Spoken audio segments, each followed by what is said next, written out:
Hello guys, जसं मी बोलले होते माझ्या ट्रेनिंगच्या दुसऱ्या दिवशी मी नाशिक एक्सप्लोर करायच्या निमित्तानं पंचवटीतील काही मंदिरांना भेट दिली होती. त्यातीलच एक म्हणजे सीतेमातेची गुफा, जिथून रावणाने सीतेमातेचं अपहरण केलं होतं. असं सीतेमातेच्या गुफेचा मंदिराचं आम्ही दर्शन केलं. तिथूनच 2 मिनिटाच्या अंतरावरती काळाराम मंदिर आहे, तिथे गेलो.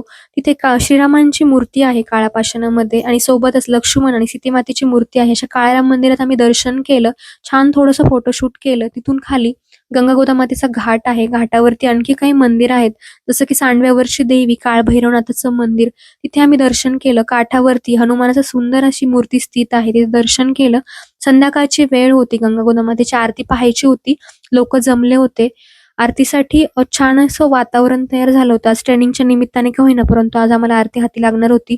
छान अशी आरती झाली, खूप छान वाटलं.